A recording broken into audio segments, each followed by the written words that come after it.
Welcome back to the Reldrick Geo channel, everybody. It's time for another reaction video, and today we're going to be reacting to another Think School video. This one was also one of the ones that was very requested of me to take a look at, and it is in relation to dictatorship in India. Literally, it says dictatorship in India confirmed, question mark, decoding the black paper of the Indian economy. And I've had this requested of me. I've been told Think School is very unbiased, right? They go at it a lot of topics at a very unbiased lens, and I am trying to be as unbiased and apolitical as possible as well. So, yeah, I think this might be a good way for me to learn more about modern Indian politics. And don't worry, I know a lot of you are wanting me to go back to reacting to the history and the geography related Indian stuff, and I will. I actually have a couple of those videos lined up for the rest of the week. So if you're watching this at the time of the release, go check those out. If you're watching in the future, hello. Hopefully the channel's doing well. Remember to like, subscribe, leave a comment. um, so yeah, without further ado, I say let's just go ahead and get into this. Yeah, Think School again is unbiased, as what I've been told, anyways, by several people. And yeah, what's going on with this black paper? What's going on with Modi? What's going on with the India party, the BJP party? I like this. If this is a dictatorship, then Modi is a terrible dictator. Okay. This is how journalism must be done. Explain both the side and let people decide whom they want to lead. Great work. So yeah, seems to be is going to be unbiased. Their thumbnail and the title is a little clickbaity, but you have to be clickbaity on YouTube these days, unfortunately. But yeah, let's go ahead and get into it. Hi everybody. On 8th of February 2024, the Congress party released something called the Black Paper on the Modi government. आज देश पिछले 10 साल में समृद्धि के नए नए शिखर sir कर रहा है, उसको नजर न लग रहा है, इसलिए काला टीका करने का प्रयास हुआ है. India's main opposition party. I don't know what he said. I know last time that happened, someone let me know in the comments down below what exactly he said. Unfortunately, I checked the closed caption subtitles and they weren't translating, unfortunately. So Party, Congress, has brought out what it termed as a black paper on the 10 years of the ruling party's governance. Congress Chief Mallikarjun Kharge released the black paper this morning and targeted the center. वो हमेशा अपनी बात को parliament में जब रखते हैं तो बार-बार अपनी कामयाबियों को सुनाते हैं और उनके फेल्यूर्स को छुपाते हैं. Yes, you heard it right. They I don't know what I heard, but there's a black paper and it looks like it's very aggressive towards the leading party. released a 54-page document to educate the people of India about what all did the Modi government do wrong and what atrocities did they commit while governing the country in the past 10 years. And the best part is that they've made these arguments with a lot of data. So now we have two schools of thoughts. On one side, while the white paper talked about how India is developing and progressing very fast under the Modi government, the black paper shockingly presents a totally opposite viewpoint, and they put out a direct attack on the Modi government. While Modi ji calls the current period as the Amrit Kal of India, the Congress has called it the Anyay Kal, as in the time of injustice. The time of injustice. Wow. आजादी के अमृत काल में Black paper claims the 10 years of Modi rule were a period of injustice. Kharge tried to corner the centre over rising inflation and unemployment in the country. And while most people will ignore it as just dirty political fights, as citizens of the country, you should be very happy about these arguments because these are data-based arguments. And this will help you understand the difference between the BJP's perspective and the Congress perspective. Eventually, it will make the debate. Hold on, it's the Congress Party. Is that what it's called? The Congress Party. For whatever reason, I thought it was called the India Party or like the All India Party. Okay. Of BJP versus Congress even more interesting. Eventually, as voters of the country, it will help you understand the governance of your country better. But while most media houses have only covered the white paper and praised the Modi government for its work, we at Think School wanted to show you the other side of the picture as well. That's one thing that I kept seeing in comments. There's the few political videos that I reacted to. They there were so many people praising Modi, which was cool to see. That there's so many people that like their leader, right? You don't really get that here in the U.S. Well, I guess you got like the fanatical people that like Trump, but it didn't seem as fanatical as that, right? Uh, and then there's a bunch of comments saying that all the media is paid off. All the media is paid off by both sides, and it's like, whoa, hold on. You can't have both sides. I mean, you can have both sides paying off different media sources, but ideally you wouldn't want that. And hashtag not sponsored, but you can go to like Ground News and see kind of like a political bias in some media. Hashtag not sponsored, but hey, if Ground News wants to reach out, I'm just saying, Ground News, I use your stuff. You could reach out. But it's good to hear both sides, right? Like me, myself, I am friends with people that are in the US that are far left leaning. I'm friends with people that are far right leaning. I'm friends that are atheists. I have friends that are religious. I have friends that, you want to have people around you that will be there to challenge you when things need to be challenged and to support you when things need to be supported. So all I'm saying is you should listen to both sides. In a super roundabout way, we should listen to both sides. 2 minutes into the video, let's go. So in this case study, let me take you deep into the black paper to help you understand on what grounds does the black paper blame the current government for bad governance, what does the black paper have to say about the current state of the Indian economy, and most importantly, which document presents the ultimate truth, the white paper by the Modi government or the black paper by the Congress. It's probably going to be something in between. There's going to be bias in both. It's probably something, the gray paper, right? Disclaimer, the views and opinions expressed in this program are those of the speaker and do not reflect the views or position of any entity. The case study notes are prepared purely for educational information purpose. The cases are not contended to serve as an endorsement, source of primary data, or to show effective or inefficient handling of decision or business processes. Viewers are advised to exercise their own discretion and judgment when interpreting and using the information presented. The content of this video is not intended to substitute professional advice or guidance. The content presented in this video is intended to be for informational purposes only. The creators, producers, and distributors of this content want to make it clear that no copyright or intellectual property infringement is intended. All materials used in this video have been sourced from publicly available information open source platforms or are used under the fair use doctrine for commentary, criticism, reporting, educational purposes. We have made efforts to give proper credit to the original creators or copyright holders whenever possible. Wow. Before we move on, whoa, they threw that up there very quick. Okay. Let me tell you about an interesting survey by HP which talks about AI being a solution to workplace burnout.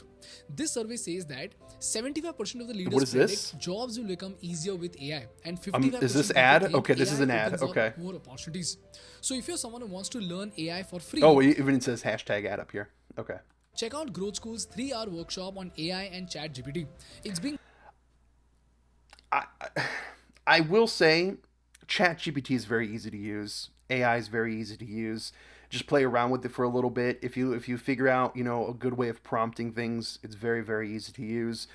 I mean, some people could find this useful, but I'd say just go and make an account and use it. Experiment with it. Held this week and is hosted by my dear friend Vaibhav Sisanthi. Usually it's a paid workshop, but especially for Think School viewers, it is absolutely free. Okay, well if this is free, you can go and check it out, right? But my advice on things like that is just go and play around with it. The best part is, the first 1,000 people who register for it will get a bonus worth 5,000 rupees, which includes a list of 50 plus epic AI tools of 2024 and the prompt Bible with 200 plus prompts. These prompts will change the way you work in your profession, and more than 1 million people across the globe, along with me and my team, have taken this workshop and they have derived an insane amount of value from it. In fact, they have created their own personal AI assistant that can do almost all tasks 10x faster and with 10x precision. So whether you are a tech or non-tech professional in sales, marketing, HR, operations, or even a founder or freelancer, this will be extremely useful for you. I've left the link in the description, so go and check it out. When it comes to AI, it's going to take over a lot of positions, right? It's going to take over a lot of jobs. It's going to make a lot of jobs easier. It's going to make a lot of jobs redundant. It's difficult to even like quantify like how much it's going to change the world. It's scary almost to an extent, right? So, yeah, one's got to learn to use it, I guess. Chalo, let's start from the basics. Out of this 54-page document, just like last time, we have picked some of the most important points that Congress has used to expose the BJP government. And you can read the entire document from our study materials section in the description. Now, if you've seen the white paper episode, the white paper basically picked the most important indicators and declared that the Indian economy is doing insanely well as compared to the Congress era. And it was pretty convincing as well. But you know what, guys? The black paper points out a very important indicator that the white paper completely missed on, and that is the unemployment rate in India. So this begs the question, have we really done so badly in our unemployment markers? Well, unfortunately, the data says that we have done a terrible job here. And this is especially because the Prime Minister promised to create 2 crore jobs every single year. Seems like a lot of jobs. Seems like a lot of jobs. I understand there's a lot of people, but I don't know. The more people that you have, the harder it is to give them all jobs, right? Or not give them jobs, but to have job positions for everybody. I wonder, he'll probably say what the unemployment rate actually is somewhere in here. I'm actually really curious to see. क्या merit के आधार पर नौकरी मिलनी चाहिए कि नहीं मिलनी चाहिए? आपकी ताकत के हिसाब से आपको काम मिलना चाहिए कि नहीं मिलना चाहिए? Our aim is to create jobs for more than 1 billion young hands. According to the black paper, let alone creating 2 crore jobs, unemployment is at the highest in the past 45 years. And 7.8%. the black paper says that the situation is so bad that 2 unemployed people die by suicide every single hour. Mumbai के पवई इलाके में 24 साल के एक MBA के छात्र ने बेरोजगारी के चलते आत्महत्या कर ली. Two sisters. Due to is it due to unemployment, or is it due to depression that has helped along via unemployment? I know the feeling of suicide, like wanting to commit suicide. I know the feeling of deep depression, right? And it's I don't know. I wouldn't say, I don't know. It's hard to like commit and say that these suicides were caused by being unemployed. There's got to be other factors to it, right? Committed suicide and they used their father's licensed revolver. That's because it's believed that they were extremely upset as they did not, receive any job. Hold on. Frustrated over being unemployed, man dies by suicide after burning all of his degrees? Hold on. In the last 3 years, suicide by youth increased due to unemployment in Rajasthan. The Ministry of Labor and Unemployment data has revealed that the number of suicides committed by youth due to unemployment has risen from 4531 in 2019 to 5593 in 2021. It's just not working. So everyone in lives over job issues. Demanding jobs in Ahmedabad and Gujarat led to a high number of suicides due to professional career problems. The city had the 3rd highest number of suicide cases in India, with 71 recorded. According to the black paper, the total unemployment for all ages in 2012 was 1 crore people, which has now increased to 4 crores in 2022. And furthermore, they also point out that the youth unemployment has doubled from 6% in 2011-12 to 15% in 2019-20. Now, some people might say, bro, all of this is because of COVID, and this is a 4-year-old data. So you know what? We cross-checked all of our sources, and our data says that in 2013, the unemployment rate was 5.42%. In 2019, it was 5.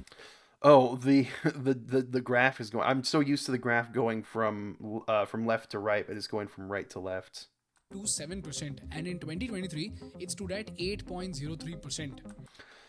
So yeah, something happened here. Look, it was COVID. We have our COVID numbers here, right? 8%, and then it dropped. I don't know when lockdown ceased in India. I never looked into that, but next year it dropped to 5.98. Then it started rising again. So, regardless of how you measure it and when you measure it, we have to admit that things are bad with our employment status. And you know what? The black paper doesn't stop here. The black paper also points out that 10.34 crore people under the age of 30 were in the workforce in 2016-17. But by the end of 2022-23, the number had fallen to just 7 crore people under the age of 30 in the workforce. And to make it worse, about 1/3 of all our graduates and postgraduates are unemployed. So, long story short, I mean, this is strikingly familiar to the U.S. right now. the black paper points out that there is rampant unemployment in the country. This is the state of employment in the country. And you know what, guys? The Congress further goes on to say that the government has not only failed in creating jobs, but it has also caused problems to the existing jobs as well. Now, why does Congress say this? Between 2014 and 15 and 2022 and 23, real wages rose by just 0.8% in the agricultural sector, 0.2% in the non-agricultural sector, and it was negative for the construction sector. So over the period of 8 years, while the rich have gotten richer in India, the poor in India seem to be struggling. So here's the message that I want to put out humbly to all the BJP leaders. Guys, you have hands down done a great job in controlling the economy, bringing down the fiscal deficit, increasing the FDI and increasing the forex reserves.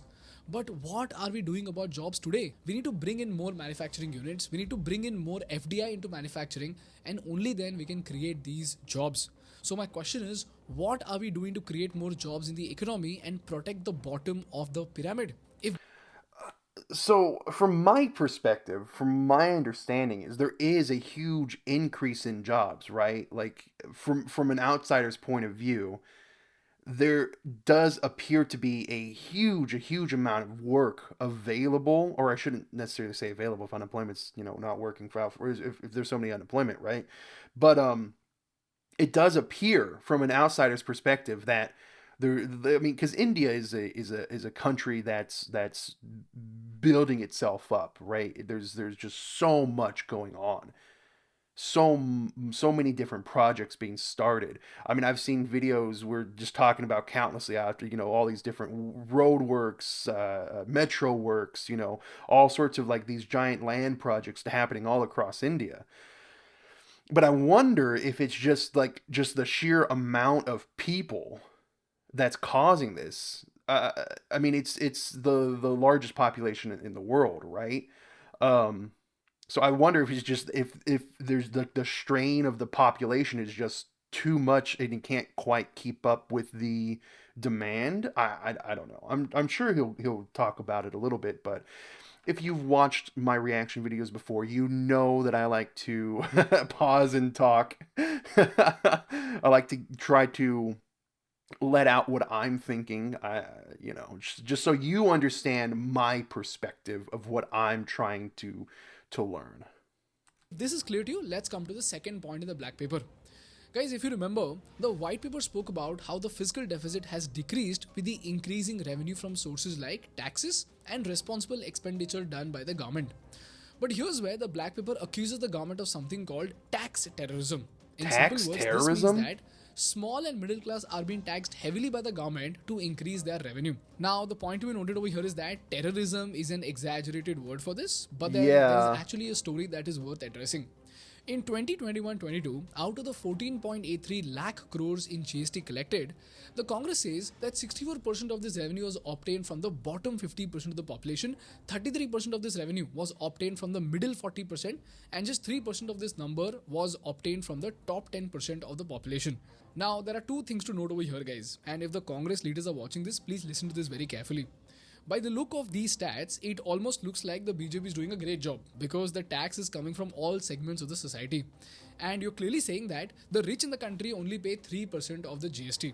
And this to most people will look like India's consumption class is 50% of the population. And to the viewers, I got to tell you that the big problem over here is the income divide in India. So here's another chart to actually state the depth of this problem. If you look at this chart, only 5% of the population in India files for taxes. Only 1.5% of them pay taxes. And Wait, what is this? A fifth of the wait. Only 5% of the Indian population are what? Wait, there's only what's going on with tax? Only 1.5% of the population actually pay their taxes? What? Is that what I'm getting from this? Only 1.5% of the population pay their taxes?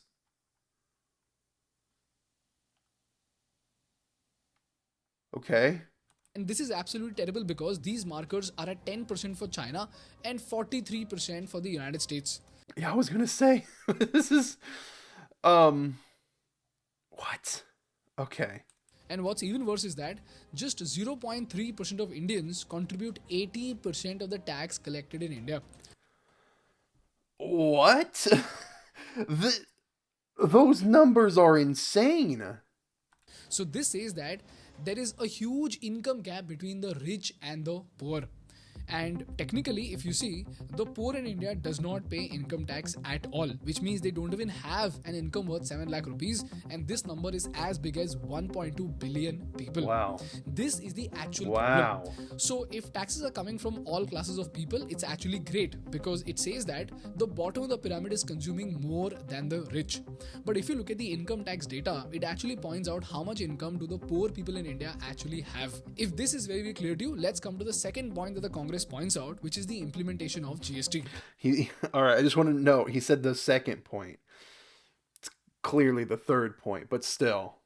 You see, while the aim of GST was to simplify taxes in India, Congress says that it actually made matters worse for the businesses in India. GST rules have been amended more than 900 times in the last 6 years, and between 2017 to 2022, the Black Paper accuses the Modi government of changing rules every other day with 907 notifications, 195 circulars, 23 instructions and 19 orders. All of this supposedly makes small businesses suffer a lot. Guys, a quick note on this, we actually couldn't find a relevant source to cross-check this information. So what I did is, I conducted a small survey with the MSME community of Quantum Leap, which is Rajiv Talreja's company, where he has trained thousands of MSME owners and he has helped them out with their business. Now in this community, 90% of the business owners said that GST actually made their life better, whereas 10% of them said that GST made their life worse.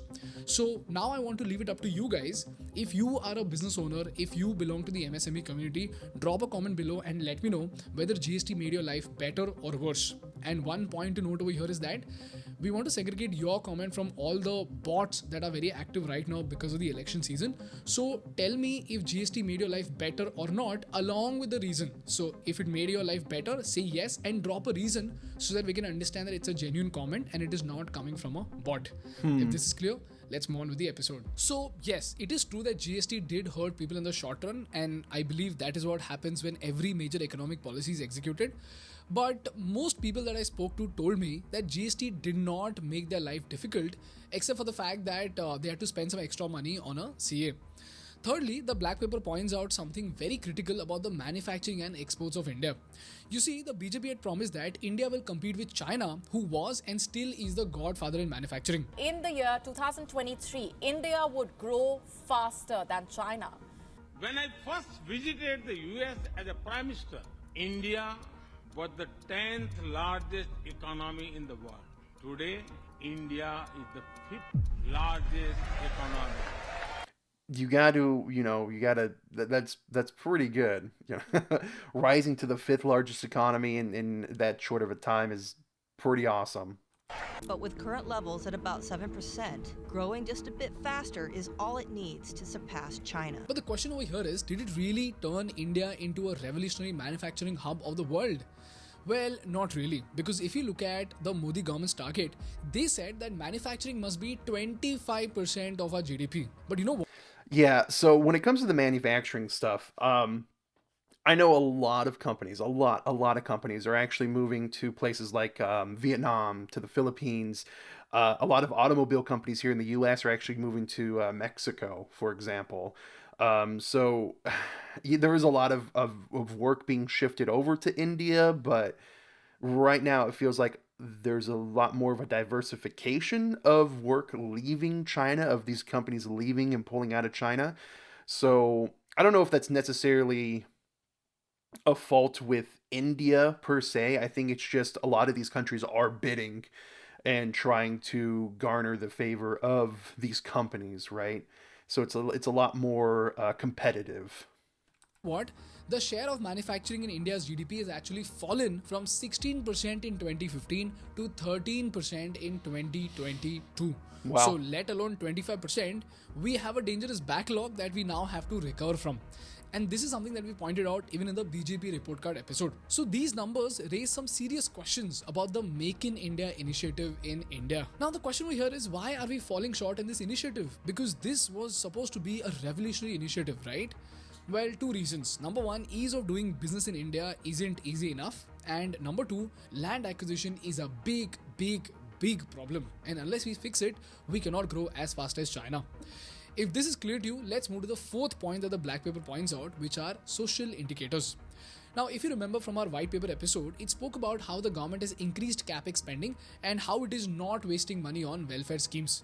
So while it is good that the capex has increased, it is important to know that in certain places, money needs to be spent on welfare schemes. And from the look of these stats, it looks like the BJP government is not spending enough on welfare schemes. They might be doing a lot, but that may be not enough. And you know what we found out, guys? For some schemes, the benefits did not reach the right people. And for some schemes, even when the money was allocated, it was not spent fully. For example, for the schemes that were introduced for the farmers, like the Pradhan Mantri Fasal Bima Yojana, the insurance scheme has not even reached 50% of its targeted farmers. Similarly, if you look at women-centric social schemes like Nirbhaya, 12,000 crores worth of projects were approved. But till 2023, just 2,521 crores were utilized. So the black paper says that it is great to spend on capex, but when you have money allocated for welfare, when you have people who need welfare, why don't we spend this money and help the poor? This is the fourth argument that the black paper made. And this brings us to the fifth point, which is something very scary. The black paper argues that democracy in India is weakening. Now, how do they say that? The black paper implies that the government is misusing investigative agencies like ED and CBI to raid the opposition leaders. While the Congress says that only 54% of the investigations were carried out against their opposition when they were in power, during the time of the BJP, 95% of these investigations were carried out on the opposition only.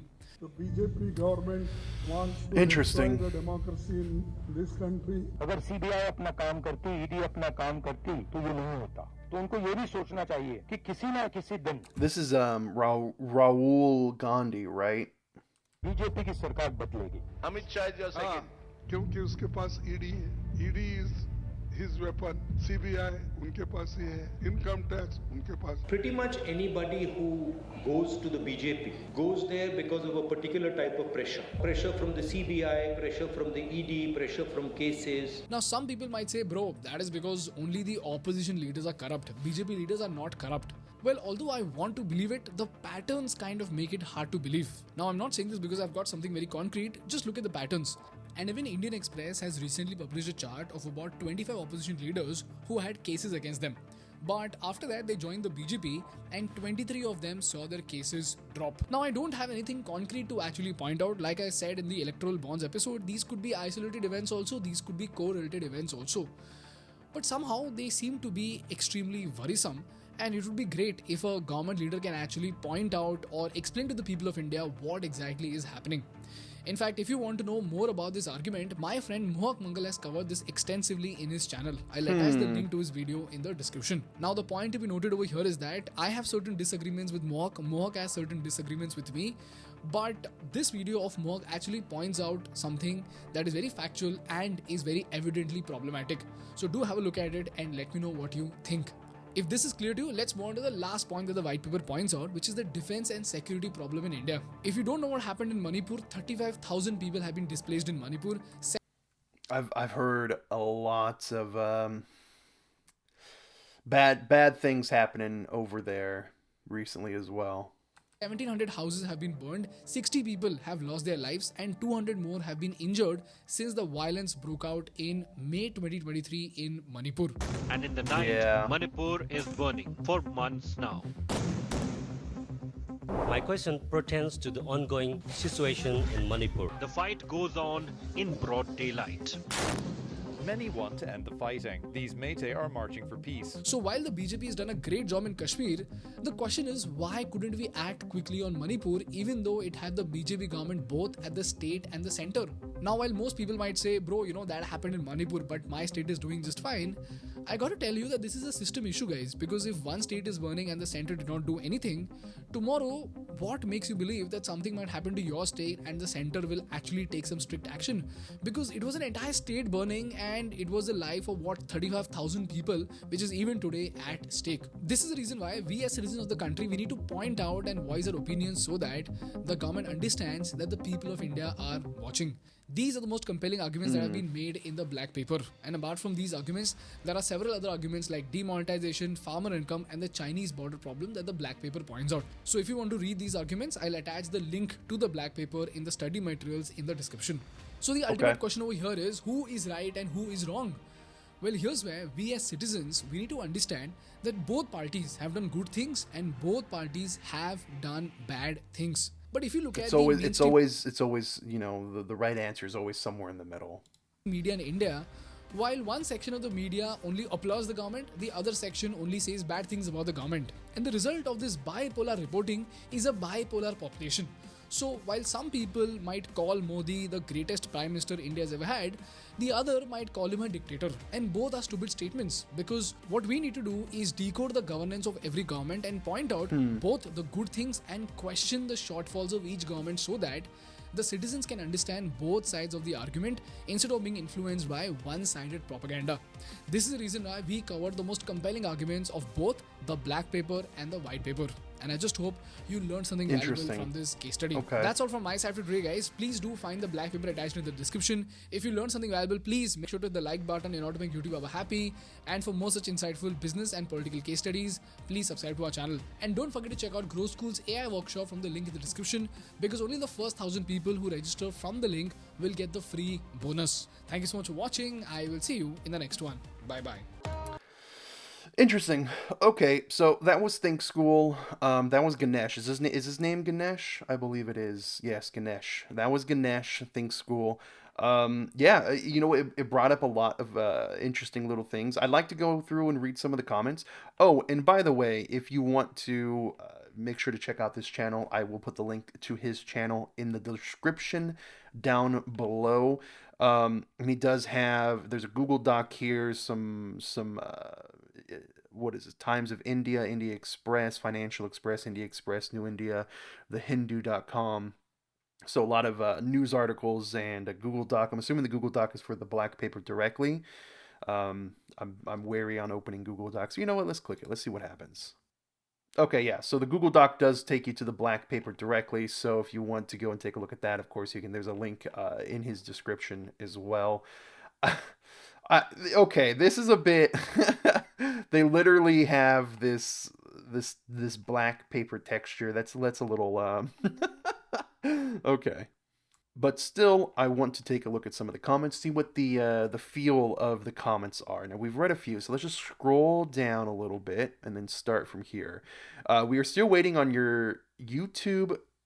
Excuse me. We are still waiting on your video about electoral bonds.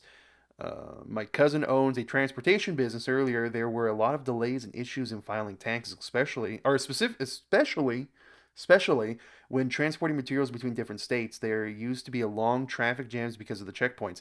I've seen those traffic jams on the state borders. I've actually seen those, not in person, of course, but on my Geoguessr videos, I've seen those long, like they're just an unbelievably long amount of trucks just pulled over on the side of the road, waiting, between the states. There used to be long traffic jams because of the checkpoints paperwork required therein. Many times his drivers were harassed by officials present there and forced to pay bribes. Introduction of the GST eliminated much of the paperwork, removed a huge chunk of checkpoints, and solved the problems of forced bribery. Wow. This is not only is helping in greater profits, it also reduces transit time and helped expand businesses in other states. That's fantastic. It's good to hear that the issue seems to have been resolved. I appreciate your efforts to stay neutral and simplify the issues at hand. In my opinion, the current government has made significant strides in infrastructure development, international relations, foreign reserves, and Make in India projects. However, they're still pressuring Pressing issues such as lack of employment, inadequate medical assistance, and security concerns in certain states, bias against minorities, and the troubling trend of mob lynching based on prejudice. It is important for us to address these issues and work towards a more inclusive and progressive society. We need a more skill-oriented education system that prepares students for the future job market, especially in fields like AI. Government schools and colleges should make better use of technology and innovation in their teaching methods. We should strive for a society where everyone has equal opportunities and where individuals are not forced to work for the low wages. Let's work together to create a brighter future for all. I'd say that's pretty well said. Bro wants to call Modi a dictator so badly, but is too scared that he has to choose a diplomatic stance in the video. That's the power of a true dictatorship. But you are not scared, are you? Is the police knocking on your door to arrest you? He is known BJP supporter. He will never say that. Oh, Ganesh is a BJP supporter. Well, there you go. You're a Congress supporter. Does that bother us? So why are you getting bothered at who's what? Okay. Okay, let's scroll down a little bit. Hey man, I love your videos. They seem to be unbiased and well researched, and I would really love it if you made more long form content. He's talking to there you go. The people like the Think School. I was recommending Think School quite a bit, and quite a few other channels. I've read your recommendations. I've put the videos in a big playlist, and I will eventually get to them all, hopefully. All right, let's see. We always need a strong opposition. We need them strong enough to raise questions. Thank you for highlighting this topic in Think School. The amount of research Ganesh did for the video, I don't think Congress did even half of that while writing the black paper. Congress has their own plethora of national and international NGOs. I doubt if Congress has read any of these pages. Okay. I kind of want to see some new comments. So this video did come out about 2 weeks ago, so I'm interested in seeing something new.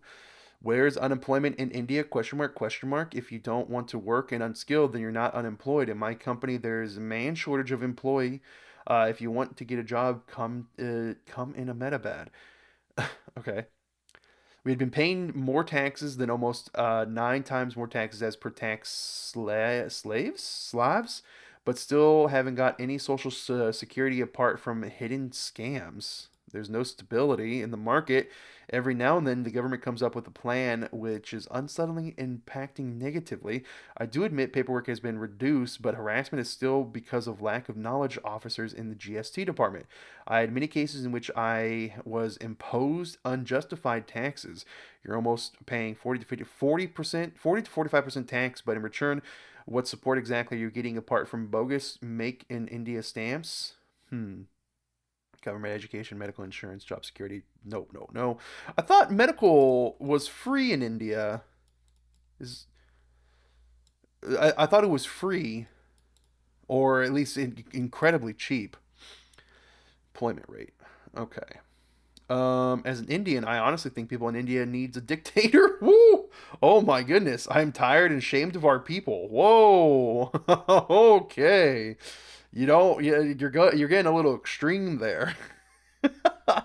Oh my goodness. This person says vote for Congress.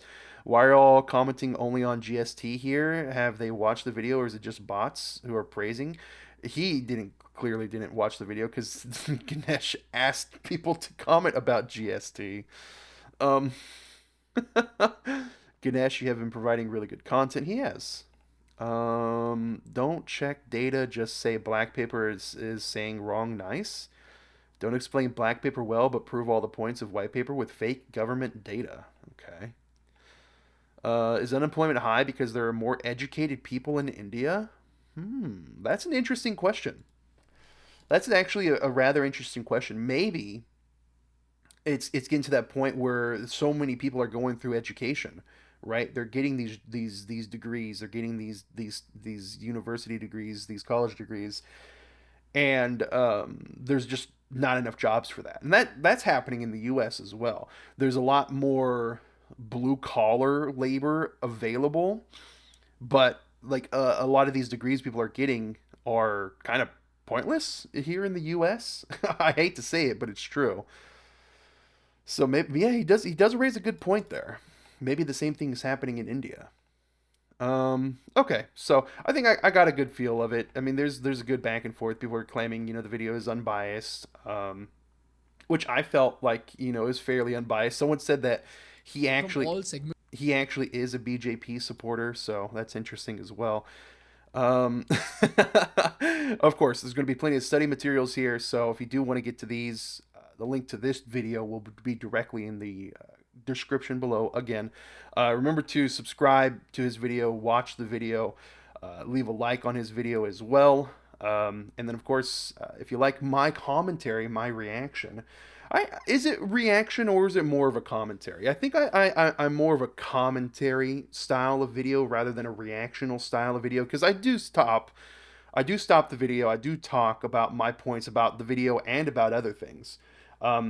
So I don't know if it's necessarily a reaction, right?